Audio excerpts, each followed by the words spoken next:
انار ژړان او سیب خندان. یو باچا و، اولاد یې نه کېده. هر څه تعویذونه چې یې وکړه، هر څه خوارۍ چې یې وکښلې، اولاد یې نه پیدا کېدی. د باچا دوې معاینې دي، یوه پرې ګرانه ده، بله ارزانه. یوه ورځ یو فقیر راغی، خیر یې غوښته. مینځ یې خیر ورته راوړ. دا ملنګ یې په خیال ښه سړی ورغی. باره یې ورته وویل چې ملنګه، باچا زوی نه لري، که دې یو څه ورکړه. د ملنګ څخه 3 دانې سیب وه. دا یې وردم کړه چې بیبي ته یې ورکه، خدای به 3 زامن ورکړي. مینځ یې سیب ځینې راواخیستله، پر لارې یې په یوه سیب خوله ولګوله، نیم یې وخوړ. 2 دانې سیب یې راوړه، دغې ارزانې معاینې ته یې ورکړه چې دا ملنګ راکړه، دا وخوره، خدای به زامن درکړي. دې معاینې دغه سیب وخوړه. کارونه د خدای دي. ماښام د باچا وار د ارزانې معاینې سره دی. لنډه دا چې په دغه شپه حملداره سوله، چې 9 میاشتې تېرې سولې، د دې معاینې 2 زامن او یوه لور پیدا سوله. مینځ یې دستي اعلا کړه. باچا په دربار کې دی. مینځه ورغله، زیری یې پرې وکئ چې مبارک دې سه، 2 زامن او یوه لور دې پیدا سوه. دلته یې ګرانې معاینې فکر وکئ چې والله چې فساد وسو، باره به پر باچا دا ګرانه وي، د اولاد میرمن سوه، ما به په باک نه راوړي. دستي یوه بوډۍ پیدا کړه چې د دې خبرې چاره کوه. بوډۍ ویل خوا مباده وه. دستي یې اعلا کړه، په بازار کې وګرځېدله. یوه سپۍ یې پیدا کړه چې تازه لنګه ده. 3 کوکریان یې پیدا کړه، را یې وړه. هغه لنګه معاینه بیده ده، پرته ده. دې بوډۍ چې د بغله څخه الکان وکښله، دغه د سپۍ کوکریان یې تر تلتک ور لاندې کړه. د دې زامن او لور یې یووړه، د یوه غره په لمن کې یې پر دښت کتار پرېستله چې دلته به یې شرمښان او شغالان وخوري. بېرته په یوه ټوپ راغله. ګرانې معاینې ته یې وویل چې داسې کار مې وکئ. دې ګرانې معاینې دستي بله مینځه ور واستوله چې ولاړه سه، باچا ته ووایه چې ارزانه معاینه دې لنګه سوله، 3 د سپي کوکریان یې وزېږول. باچا لا په دربار کې دی چې مینځه راغله. دا یې باچا ته وویل چې زما د سر امان دې وي، ارزانې معاینې دې 3 د سپي کوکریان وزېږول. باچا ته خورا درد ورغی. حکم یې وکئ چې ورسې کوکریان یې مړه کئ، دا د آسانو په طبیله کې واچوئ، دروازه پسې وتړئ، زیاتې ژغ مه کوئ. یوه ګوله اوربشینه تر چوله ورغورځوئ. دا ښځه خوارکۍ په ځان ناخبره ده چې راویښه سوله، د کوکریانو ژغ دی، اریانه سوله چې دا څه چل دی. یو ګړی بعد سړی راغی، کوکریان یې مړه کړه. دا خواره یې د آسانو په طبیله کې واچوله، دروازه یې پسې قلف کړه. دا لنګه معاینه نو په هغه طبیله کې پرېږده چې خپل غمونه ګالي، په اوربشینه عمر تېروي. هغه کوچنیانو پسې راواخله چې هغه څه سوله. هغه 2 ماشومان هلکان او یوه لور چې هغې بوډۍ پر دښتې غره په لمن کې پرېستله، و دغه ځای ته نږدې د یوه مالداره کور دی. 600 میږې لري. ماښام چې میږې کور ته رارهي کړې، میږې وتورېدلې. مالدار چې راغی، ګوري چې شرمښ دی که څه بلا. کې کتل چې تر یوه ټوکره لاندې د کوچنیانو انګا انګا ده، چې دسمال یې ځینې پورته کوي. 2 هلکان، یوه نجلۍ تر لاندې دي. دستي یې راواخیستله. ډېر خوشحاله سو چې زوی او لور نه لرم او نه تربور لرم، یو سر وم، دغه دی خدای جل جلاله راکړه. برابر یې کور ته کوډلې ته راوړه، معاینې ته یې ورکړه چې دغه دی، اوس یې نو لویه وه. وړیا زامن او لور مې در پیدا کړه، میږې او بزې ډېرې لنګې دي. ښځې هم هلکان واخیستله، ښه یې ساتله، د بزو شیدې یې ورکولې. هله هله هله د نکل کار دی، معطلي نسته پکښې، خدای جل جلاله لویول. لوی سوله، نجلۍ هم پیغله سوه. کارونه د خدای دي. دا مالدار او معاینه یې مړه سوله. دا دوه ورونه راولاړ سوله، دغه میږې او بوزې اوښان یې خرڅ کړه. هلته یې یوه ښه کلا واچوله. خور یې په کلا کې د خپل کار او پخلی ورکوي. دوی دواړه داسې ښایسته هلکان دي چې سترګې نه پرې روڼېږي. تمامه ورځ خپل ښکار کوي یا د کلاو مخ ته مردکي کوي. یوه ورځ هغه پاچا چې د دوی پلار دی په ښکار راوتلی دی. 2 کسه نوکران ورسره دي. ګرده ورځ یې ښکار وکئ. د ښکار شوق دی. باندې ماښام سو. دغه یو نوکر ته یې وویل چې ته ورسه دغې کلا ته، اور به راوړې. دلته به دغه کوترې او سیسۍ کباب کوو. خورو به یې، بیا کتلو ځو به. نوکر را رهي سو چې راغی که ګوري د کلاو مخ ته 2 داسې زلمیان ناست دي چې نوکر داسې منګ ورته ولاړ. نوکر وویل چې دا څنګه لکه شاهزادګان هلکان دي. نو یو ګړی ډوب ورته تللی و. وروسته یې ورته وویل چې اور غواړم. دوی ورته وویل چې په کلا کې ژغ ور وکه، درته راوبه یې باسي. د چې په کلا کې ژغ ور وکئ چې مسافر یم څه اور راکه. نجلۍ اور ورته راویست. نوکر چې ورته وکتل، ډېره یې زړه پرې بایلو، بې سوده سو. یو ګړی بې سوده پروت و چې په سود راغی. نجلۍ ته یې وویل چې زه به دلې کوترې راوړم. خدای خبر دا اور تر هغه ځایه ورسیږي که نه دلې به یې پخې کم. نجلۍ ویل ښه دی، ورسره یې وړه. نوکر ولاړی. پاچا ته یې وویل چې اور یې نه راکاوه. ویل نه رسیږي. ویل دلې کوترې راوړه کباب یې که. پاچا ویل ښه دی، دغه دي دا 3 کوترې یوسه. نوکر کوترې راوړې، کلا ته پر اور یې کېښولې. د نجلۍ مخ ته ګوري، داسې ډوب ورته تللی دی. کوترې یې د یاده ووتلې، هغه پر اور تورې تلبۍ سولې. نجلۍ ورته وویل چې کوترې دې وسوځلې سوې. ده چې کوترو ته وکتل، تور سکاره سوي وې. باره نوکر وام واخیستی چې پاچا به مې مړ کي. نجلۍ ته یې ویل چې د دې پای یې څه. نجلۍ ویل خوا مه بدوه، دغه 3-4 ډوډۍ واخله، دغه څه غوښې دي هلته به یې سره وخورئ. نوکر هم ډوډۍ او غوښې ځینې راواخیستلې، را یې وړلې پاچا لره. پاچا پوښتنه ځینې وکړه چې ولې دې دونه عمر وکئ؟ ده ویل صاحبه په کلا کې 2 کسه داسې ښایسته ځوانان او 1 نجلۍ ده چې سترګې نه پرې روڼېږي. ما د دوی دید کاوه، کوترې پر اور وسوځلې سولې. بیا هغه نجلۍ دغه ډوډۍ او غوښې راکړې، دغه دې را مې وړلې. چې سهار سو، پاچا را رهي سو چې راغی. د کلا د مخه 2 داسې ځوانان ناست دي چې سترګې نه پرې روڼېږي. ده چې ورته وکتل، څه عشق و څه د اولاد محبت. دغسې منګ ورته ولاړ و. هله څو په دغه ولاړه کې باندې ماښام سو. هیڅ یې تر خولې نه سوای ایستلی، نه څه ویلی سوای. ماښام کور ته راغی. سبا بیا ورغی، ورځ یې ورته تېره کړه. دوی خپلې مردکي کوي. ماښام پاچا کور ته راغی. د ګرانې معاینې ته یې دا نکل وکئ. داسې په 1 کلا کې 2 هلکان دي، زه پرې مین یم او د زامنو میل مې پرې راځي. نه پوهېږم چې څه سور دی او څه چل وکم.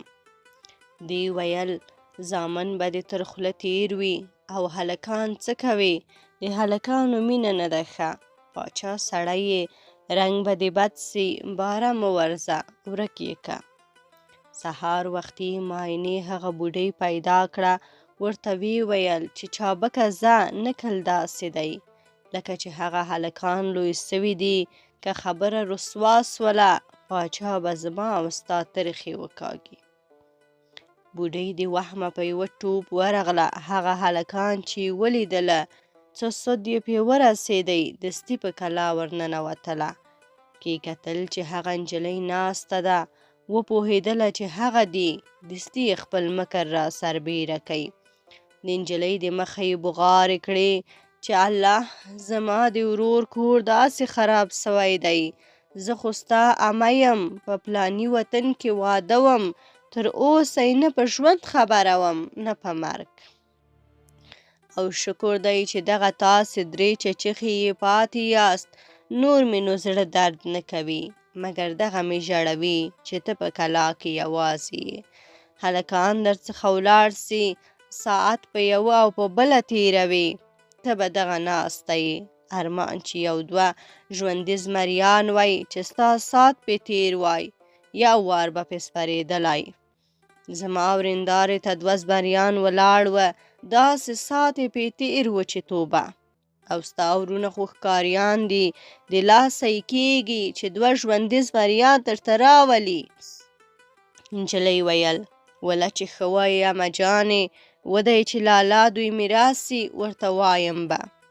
بوډۍ ویل زه نو ځم، په هغه بل کلي کې مې د خور خویندې دي، یادېږي مې نه مې دي لیدلي، بیا به کله کله در باندې راګرځم.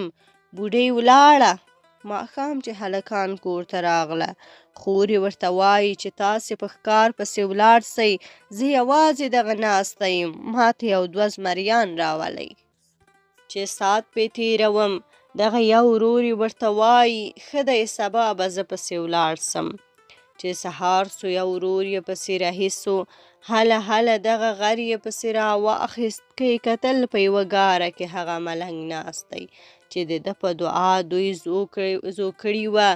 دی ورغی سلام یې ور واچاوه، ملنګ وعلیک ووایه. بیا یې ویل خیر ځوانه، څنګه په دې غره کې یوازې ګرځې؟ ملنګ یې پېژني دی یې نه پېژني. ده ویل که مې 2 زمریان ژوندي ونیول، عمه مې د خور لپاره غوښتي دي. ملنګ ویل خطا باسې دې، زمریان چا ژوندي نیولي وي، بې عقلي مه کوه، ځه کور ته. ده ویل چې تر هغو کور ته نه ځم، خو ژوندي زمریان پیدا نه کم، کور ته یې بونه ځم. ملنګ ویل ښه دی چې نه پاتېږي، نو دغه زما دسمال واخله، دغه مخامخ لار واخله، ځه ځه یو ځنګل به په مخه درسي، په ځنګله ورننوځه. د ځنګله په منځ کې 2 زمریان په زنځیرو تړلي دي، دوی به زورونه درته راوهي، مګر ته مه ځینې بیریږه، زړور پرې ورسه، دغه دسمال ورښکاره که، دوی به آرام سي، را رهي که کور ته یې بوزه. بس دسمال یې د ملنګ څخه واخیست و ځنګله ته را رهي سو. چې د ځنګله منځ ته راغی، که ګوري 1-2 مست زمریان په زنځیرو تړلي دي. غږ یې دی زورونه ورته راوهي چې توبه. دی هم زړور پرې ورغی، چې ورنږدې شو دسمال یې ورته ونیوی، زمریانو سر پر څپېړو ورته کېښود، لکۍ ورته ښوروي. د هم دستي زمریان را خلاص کړه، را رهي یې کړه، هله هله دا دی کور ته یې راوستله، په کلا کې زمریان ایله کړه، خور یې پورته ښکته پر سپرېږي، پې خوشحاله ده. بوډۍ خو پسې څاروه، راغله د پاچا معاینې ته یې وویل چې په دې چم نه سوله مړه، زمریان یې راوستلي دي. دی ویل چې چاره یې کوه، پاچا هره ورځ ورځي چې خبر نه سي، ما او تا به ټوکر ټوکر کي. بوډۍ بیا د وهمه را رهي سوله، بیا راغله کلا ته، زمریانو پر غړومب وهل، نجلۍ ور ایله کړه، ځینې خلاصه یې کړه. زمریانو ته یې ویل چې دا زما عمه ده، ورسره آموخته یې کړله.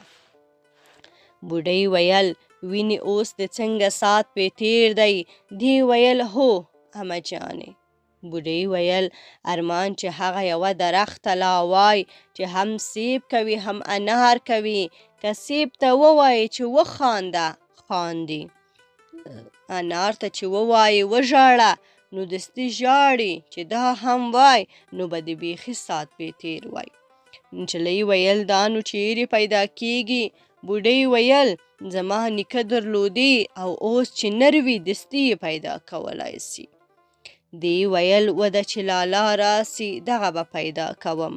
بوډۍ ویل چې په ټینګه به ورته وایې، ورته وا زه درڅخه ځم، یا به خامخا د انار ژړان او سیب خندان درخته را پیدا کوئ. دی ویل ښه دی، عباس بوډۍ ویل ته مې ولیدلې، زه نو ځم، بیا به بله ورځ درته راسم. بوډۍ ولاړه.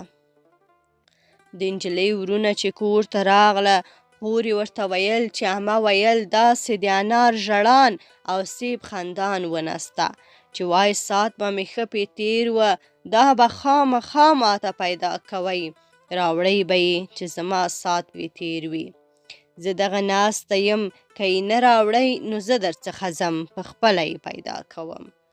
دا بل ورور یې وایي زمریان ده راوستله، دا نو زه پیدا کوم، راوړم یې. دغه بل ورور ورته وایي چې په دغه غره کې ملنګ ناست دی، تا اول هغه ته ورسه، ګوندې هغه یې در وښیي. ما ته زمریان هم هغه راوښوله. سهار دا هلک را رهي سو، برابر هغه ملنګ ته راغی. د ملنګ سلام یې وکئ، پس له سلامه یې ملنګ ته وویل چې عمه مې د خور لپاره د انار ژړان او سیب خندان درخته غواړي. ملنګ ویل بې عقله هغه د عمه نه ده، بوډۍ شیطانه ده، خطا باسي دې، په یوه چم دې وژني. ناشده کارونه مه کوه. ده ویل یا زه پسې ځم. لالا بیا پیغور راکوي چې ما زمریان راوستله، تا دغه درخته نه راوړه. اوس که د څه د لاسه کېږي خو ښه، که نه وي هېڅ. ملنګ ویل ښه دی نو دغه زما خط واخله، دغه لار واخله، ځه په لار کې به یوه بد شکله دیبه په مخه درسي. مه ځینې بیریږه، دغه زما خط ورته ونیسه، هغه به د کار روایي وکړي. هلک هم خط ځینې را واخیست، را رهي سو. هله دا د دیبه په مخه ورغله. دیبې ته یې خط ونیو. دیبې کاغذ مچ کړ، هلک یې په څټ کې واخیست، ویل سترګې پټې که. د چې سترګې پټې کړې، یوې بلې علاقې ته یې راوړی وه، یوه بل دیب ته یې تسلیم کړ سره له خطه. هغه دیب په څټ کې پورته کړ، یوه بلې علاقې ته یې راوست، و یوه بل دیب ته یې ورکړ. څه سر دې ګرځوم، ها پر دغه ډول 40 دیبانو یوه بل ته ورساوه. 40م دیب د یوه غره پر سر ناست دی. دې دیب ورته ویل چې زیاته زموږ په وسه نه کیږي چې بودیزو. اوس د خپله میړانه او زړه دی، که دې په خپله میړانه او توکل څه وکړه ښه، که نه وي هېڅ. تر دې غره چې ورشي وسولې، د باغ حرم علاقه ده، یوه شاپیرۍ یې پاچا ده چې د ګلخندانې خور ده. 6 میاشتې بیده وي، 6 میاشتې ویښه وي، اوس بیده ده. د انار ژړان او سیب خندان درخته د دې په سرای کې ولاړه ده. که دې به ویښه سوې نه وه، نو د درخت یو ښاخ به یې مات کې، راوا به یې خلې، نور رازغله، تر ما پورې ځان را ورسوه، او که ویښه سوې وه نو یې ټوکر ټوکر کړې، زیات ژوند نه لري. بله دا چې تر غره ورشي وسولې، تر شا مه ګوره، د دې شاپیرۍ د کور پر خوا مخامخ ورځه، ته به هېڅ نه وینې مګر غیبي نارې به کېږي چې غل دی درغی راګرځوئ یې، غال مغال به وي. هوښ کوه چې ونه بیریږي، که وبېرېدلې او مخ دې راوګرځاوه، سر به دې غوټ پرېسي. مطلب دا دی ته به باک نه پې کوې، په خپل مقصد پسې به ځې. ده ویل ښه دی. بس بسم الله یې کړه، تر غره راښکته سو. دستي نارې سولې چې غل دی درغی، مه پرې راګورئ، نیسئ یې، دا دی درغی، هغه دی ولاړ. ده هېڅ باک پې ونه کوي. تر غونډۍ مخ د شاپیرۍ د کور پر خوا چابک ځي، خو برابر راغی. د شاپیرۍ په کلا ورننوت، بخت یې بیدار وه. اول یې د دې د مخه نقاب پورته کړ، خورا یې خوښه سوله. د دې د لاسه یې ګوتمۍ وښکله، په خپله ګوته کې یې کړه، خپله ګوتمۍ یې د دې په ګوته کړه، خپل د جیب دسمال یې ور پرېښود. د دې دسمال یې ځینې واخیست، یوه مچه یې هم ځینې واخیستله. د درخت څخه یې ښاخ پرې کړ، راوایخیست هله هله په وچ ټراټ برابر غره ته راغی. راوخوت، دیب ته یې ځان راورساوه. دیب هم دستي را په هوا کوي، تر بله دیبه پورې راوړی. ها ها ها څو ټولو دیبانو یو د بله سره راورساوه.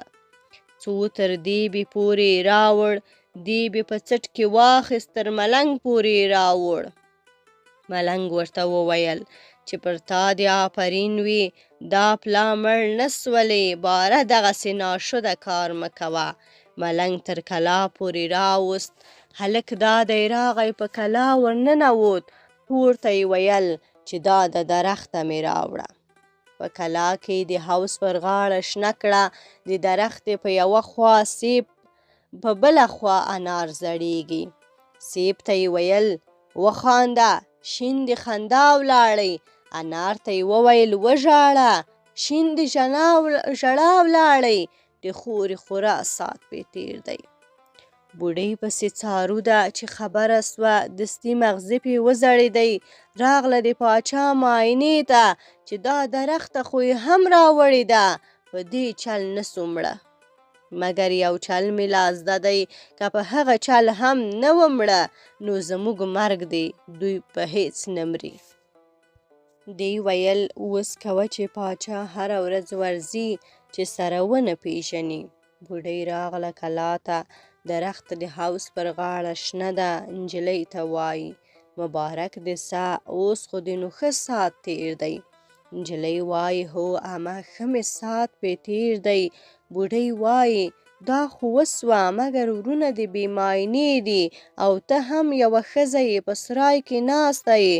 ارمان چې ګل خندانه یې غوښتې وای چې وخاندي تر خوله یې ګلان غورځي، نو به بیخي ښه وه. نجلۍ ویل هو عمه جانې، وله چې ښه دې وویل، وده چې لالا دوی راسي ورته وایم به چې خامخا به ګل خندانه په تاسې دوو کې یو کوئ. بوډۍ ویل ښه دی، د خدای په امان. ولاړه. ورونه یې چې کور ته راغله، خور یې ورته وویل چې ما واورېدله چې یوه ګل خندانه شاپیرۍ ده چې وخاندي ګلان تر خوله تویوي. دا چې په تاسې کې د یوه معاینه وای، څنګه به ښه وه. دغه یو ورور یې ورته وایي زه پسې ځم پیدا کوم یې، تاسې به دلته ناست یاست، یا به مړ سم یا به یې راولم. لنډه دا چې ورور یې بیا را رهي سو، بیا ملنګ ته راغی. سلام یې وکړ. ملنګ ته یې وویل چې زه ګل خندانه غواړم، پسې ځم پیدا کوم یې. ملنګ ویل چې مه کوه، د ښځو په خوله مه کوه، یو وار مې د مرګه خلاص کړې، بیا مې د مرګه خلاص کړې، دا پلا دې نسم خلاصولی. ګل خندانه د هیچا لاس ته نسي ورتلی. هلک ویل یا زه چې دا ګل خندانه لاس ته رانه ولم، زه نو د څه شي نر یم. ملنګ ویل ښه دی چې نه یې پرېږدې، نو زه به یې یو درک په لاس درکم، زیاتې مې هېڅ کومک دې لاسه نه کېږي. دغه د غره لمن ور واخله، یوه دره ده چې په دغه دره کې ور ووتلې یو دښت دی. دغه دښته ګل خندانه یوه هفته راځي، دلته ساعت تیروي، هېڅ څوک یې نسي لیدلی، مګر دا یې ویلي دي چې که هر چا ما ته غږ راوکړي چې ګل خندانې، او ما ور ها کړه او زه د ده په غږ ورغلم، زه د هغه یم، او که نه ورغلم هغه سړی به هلته ښخ سي. لکه کاڼی داسې به وي دا زلمی چې را رهي سو، هله هله هغه دښته راغی، که ګوري په سوو کسان ډبرې سوي ښخ ولاړ دي. دی هم دلته ودرېدی چې د شاپیریانو هی هی سو، د غږ پر وکۍ ګل خندانې، پر هغه ځای شخ ودرېدی ډبره سو. دوهمه درېیمه ورځ یې دا بل ورور پسې را رهي سو چې لالا ډېر عمر تیر کړي چې درک یې معلوم کړي. باره راغی ملنګ ته ورته ویل چې زما ورور څه سو. ملنګ ویل هغه په ګل خندانې پسې ولاړ، هلته پر هغه دښت ډبره سوی دی، ما ډېر ورته وویل چې مه ځه، دی نه پاتې دی. ملنګ دا قصه ورته وکړه. د ویل چې زما ورور مړ سو نو زما ژوند هم غیم زه هم پسې ځم. ملنګ چې هر څه زارۍ ورته وکړې چې مرګ دی مزه د ملنګ په خوله یې ونه کړه هغه د ورور پر لار را رهي سو. راغی هغه دښته په دغه ډبره سوو خلکو وګرځېدی خپل ورور یې پیدا کړ یو ګړی یې پر وژړله. وروسته د خپل ورور پر اړخ ودرېدی چې د شاپیریانو غږ او های هوی سو ده ور غږ کړه چې ګل خندانې دی هم پسې ډبره سو. څو ورځې بعد خور پسې راغله ملنګ ته یې وویل چې زما ورونه څه سوه. ملنګ ویل چې په ورونو تا فساد وکئ مړه دې کړه او ته بوډۍ خبیثې خطا ایستلې نو ستا امه چیرې وه ستا ورونه ما 2 وارې د مرګه خلاص کړه دا پلا مې زور نه پې رسېدی هغه دی پر هغه دښت ګل خندانې دواړه ډبرې کړي دي ځه ولاړه سه کور ته.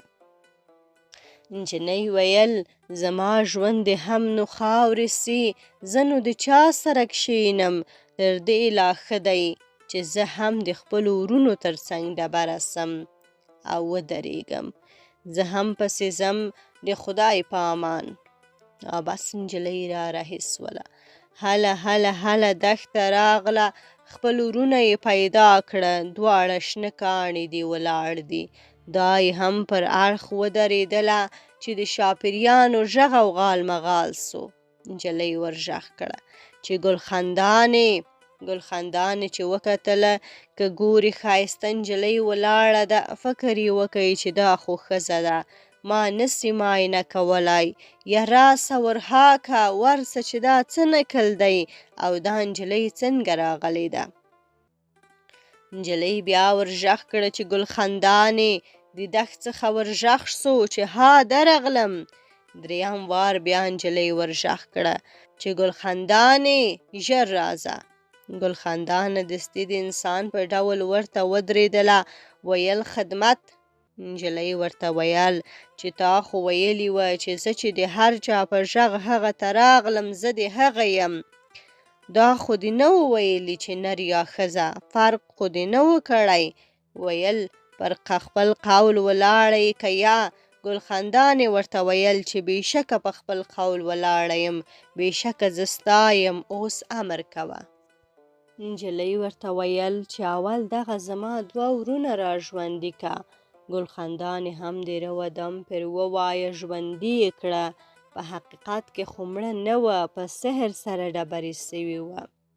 ګل خندانې چې و دې هلکانو ته وکتل دستي پر میینه سوله. وروسته یې ګل خندانه را رهي کړه پر هغه ملنګ راغله. ملنګ ته یې ویل چې دغه ده راموستله.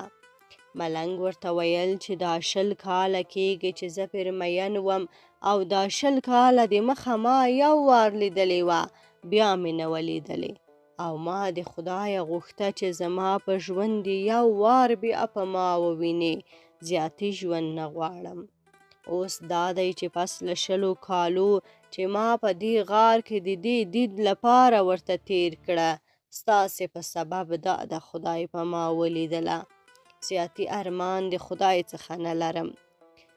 هلکانو ورته وویل چې دغه ده موږ لا اوس نکاح نه ده پر تړلې ستا یې په حلاله نکاح موږ نه یو پر عاشقان ته پر مین یې او ته زموږ پیر یې دغسه زموږ سره د ډېرې نیکۍ کړي دي. ملنګ ویل یا خدای د ستا روزي کي ما یې د خدای څخه په ژوند کې دغه یو دید غوښتی وه هغه مې دا دی ستا په سبب وکئ مګر دغه ستاسې حال لا درته وایم زیاتې نو زما عمر پوره دی مرم. ورته ویل یې چې تاسې د دې ښار د پاچا زامن یاست پلار مو هم دغه دی چې پر تاسې مین دی کله کله درته راسي او مور مو پاچا د آسو په طبیله کې اچولې ده تاسې دغه بوډۍ چې وای امه مو یم دلته په 40 کې د مور د غېږې راوړي یاست غورځولي یاست او ستاسې په عوض د سپي کوکریان ستا د مور په ځای کې ور واچوله.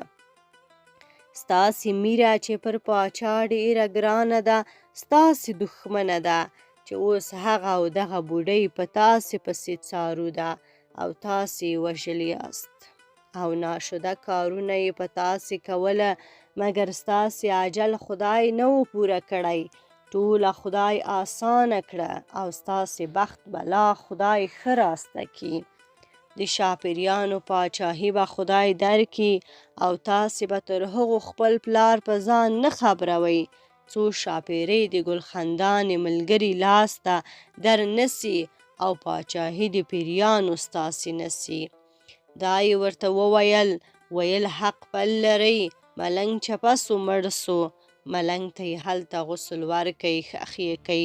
نو کور او کلا ته سره راغله، دوی نو دلته پرېږده. هلته د ګلخندانې خور چې د پیریانو پاچا د خوب یې پوره سو. چې راکښېناستله که ګوري د بل چا دسمال پر مخ هوار دی، د انسان بوی ترې ځي. د دې دسمال نسته چې لاس ته یې وکتل، د بل ګوتمۍ یې په ګوته ده، د دې ګوتمۍ نسته. او پر باړخو یې د انسان د خولې بوی دی. حیرانه ولاړه چې د باندې راووتله، د انار ژړان او سیب خندان د درخت یو ښاخ نسته. باره دغسې سترګې لکه د انارو پیالې راوکښلې، د درده سره چوي. اولې هغه دیبان چې پیرداران و راویې غوښتل مړه یې کړه.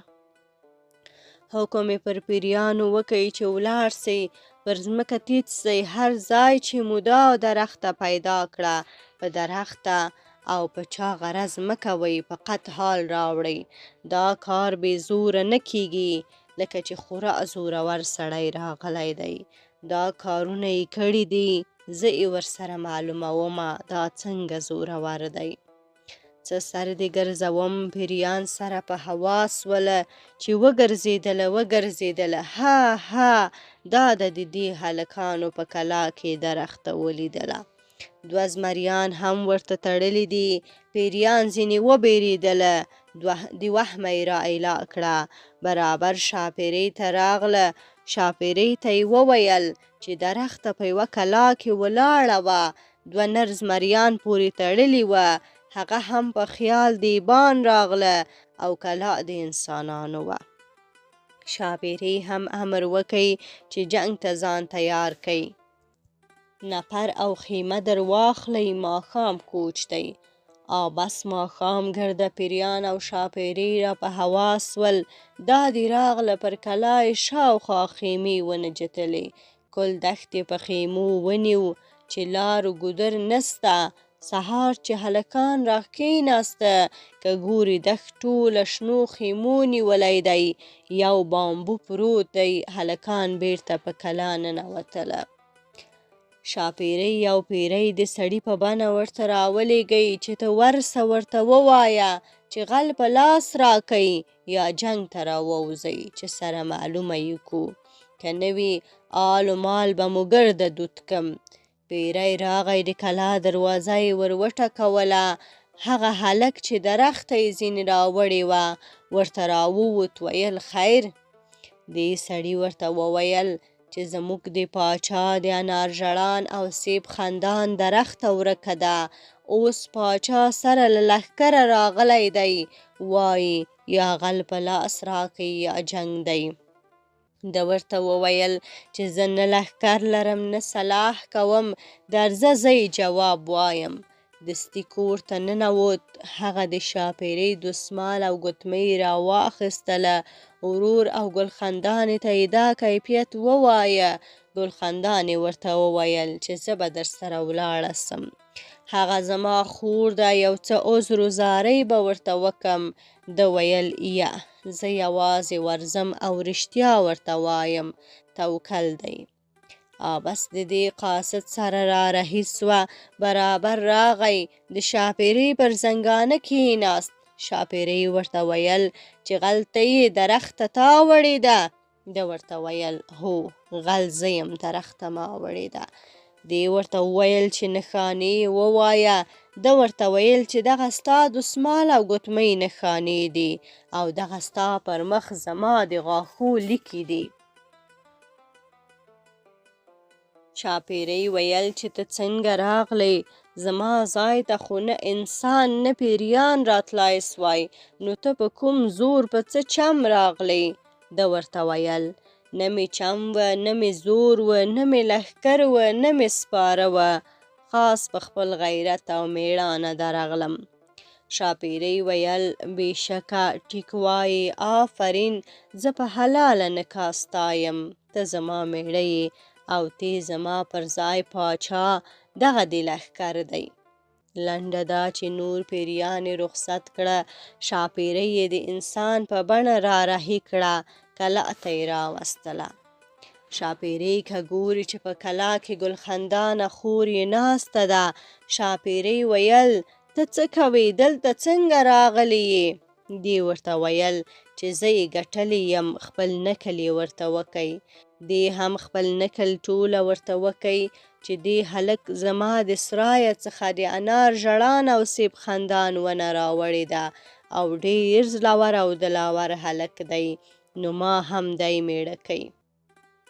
څو ورځې بعد دې هلکانو وویل چې زموږ مور د پاچا په پلانۍ ګوخانه کې ده، دستي به یو پیری استوی راولی به.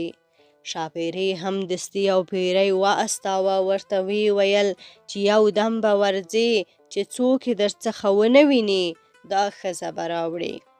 پیری ورغی، په یوه رپ کې د دوی مور راوړه. نجلۍ او هلکانو یې لاسونه مچ کړه، ورته وی ویل چې موږ ستا هغه اولاد یو چې بوډۍ دلته د غره په لمن کې وغورځولو، مګر خدای مهربان دی، د صابر صبر نه ضایع کیږي، خدای ساتندویه دی، موږ یې د مرګه وساتلو لوی کړو. دا مو معاینې دي، دا مو کلا ده او ستا کسات به د بوډۍ او ستا د بنې څخه ستا په مخ کې وکاږو، دستي یې حمام پې وکئ. د پیرزاتو کالي یې پې واغوستله، دې هم د خدای شکر ویکیښ. بله ورځ ګلخندانې هلکانو ته وویل چې پلار خو مو ملامت نه دی، ناخبره وه، ګناه ګرده د بوډۍ او ستا د میرې ده. سبا که مو پلار راغی تاسې به یې سلام وکئ، مه یې خبروئ چې موږ ستا زامن یو یا ته مو پلار یې، بلکې ورته ووایاست چې سبا شپه ته او ستا ټوله عمله زموږ میلمانه یاست، خامخا به راځئ، زموږ او ستاسې باره سره خپلوي ده، شناخت به سره کوو. هلکانو ویل ښه دی. سبا چې پلار د کلا دروازې ته راغی، دواړه هلکان ورته راووته، سلام یې وکړ، پس له تعظیمه یې پاچا ته وویل چې سبا ته او ستا ټوله عمله او سپاه زموږ میلمانه یاست، باره به خپلوي او شناخت سره کوو. پاچا خو پر مین و، داسې خوشحاله سو لکه د جنت زیری چې پرې وسو. پاچا ورته ویل چې ښه دی، ځینې را رخصت شو. چې کور ته راغی دستي یې جار وواهه چې سبا مازدیګر ته دی ټوله عمله او سپاه او منصبداران را حاضر شي چې یو ځای میلمانه یو. په دا سبا مازدیګر ټوله عمله قاضیان منصبداران او سپاه را ټول سوله، باره پاچا د مخه دی، نورې پې پسې دي. هله هله مازدیګر غټ لا کلا ته را نږدې سوله، که ګوري نه دود سته نه کادود سته نه نور ترتیبات سته نه دیګ سته نه کاسه. اریان ولاړ چې دا یې ریشخند را وواهه که څه، خو هیڅ نسته، دا دونه خلک خو په کلا کې نه ځایېږي او د باندې هیڅ نسته. خو چې ښه کلا ته ورنږدې سوله، د کلا څخه یوه ډله سړي را ووتله، د هر یوه څخه یې آس ونیو، ستړي مسې یې ورسره وکړه. وروسته بله ډله د کلا څخه را ووتله، پرشونه یې په یوه رپ کې هوار کړه، هر یوه ته یې پینه پر یوه وریښمینه غالیچه ور هواره کړه. بالښتونه یې ورته کېښووله، څه سر دې ګرځوم چې یو بامبو یو ګوګ دی، چې دوی ټوله اریان تللی دي. چې ماښام سو، سړی و څراغ ورته ولګېدی، د ډوډۍ وخت سو، د هر سړي لپاره جلا جلا ګډه وه او د شوی د سرو زرو راوړه سوه، لاسونه یې ور پرېوله سوه، بیا سړي سترخوان ورته هوار سو. سړي سر د وریجو غوښو او سرو کړو مرغانو او سالنو د سرو زرو غوري ورته کېښول سو. چې ډوډۍ وخوړه سوه، بیا یوه ګډوه او د شوی د سپینو زرو ورته راوړی سوه. لاسونه ور پریوله سوه چې خلاص سو ژغ وسو چې دغه ګډوه او د شوی برش او غوري چې هر سړي ته ایښودل سوي دي د هغه دي، ورسره واخلي. نور ټول رخصت دي په مخه یې ښه، یو پاچا قاضي او وزیران دې پاتې سي. باره ټول عمل او سپاه رخصت سوله ولاړه. پاچا قاضي او وزیران یې کلا ته ننه ایستله، د سرو زرو پر تختو یې کېنول، د انار ژړان او سیب خندان او د زمریانو سیل یې پې وکی. وروسته ګل خندان او خورې راغلې پاچا ته یې سلام واچاوه. دوی داسې ښایستې دي چې سترګې نه پرې روڼېږي. باره یې پاچا ته وویل چې ښه ته اورېدلي دي چې انسان کوکریان زېږولی وي. په پاچا مغزه یې وځړېد. وروسته یې د پاچا ارزانه معاینه چې په ګوخانه کې یې اچولې وه ورته راوستله. ده چې داسې ورته وکتل اریان سو چې دا خو زما معاینه ده. دغسې ډوب ولاړ. وروسته ګل خندانې دغه تیر نکل بوډۍ او د ګرانې معاینې تهداوې یې ورته بیان کړې. ټوله نکل سر تر پایه ورته وکی. ویل دغه د هغه 2 زامن دي او هغه د لور ده. زه او دغه ښځې د انګیندې یو. زامن د ټولو پیریانو پاچاهان دي. وروسته پاچا وویل هغه ګرانه معاینه او بوډۍ راولئ چې زړه پې یخ کم. پاچا چې سترګې اړولې بوډۍ او معاینه یې ورته راوستله. باره یې پر یو دیب حکم وکی چې سره کش یې که ویې خوره. دیب ور حمله کړه. بوډۍ او دا ښځه یې دواړه یوه ګوله کړې. باره پاچا زامنو ته وویل چې زما پاچاهي هم ستاسې ده، زیاته نو ارمان نه لرم. باره سره کور و کهول سوله.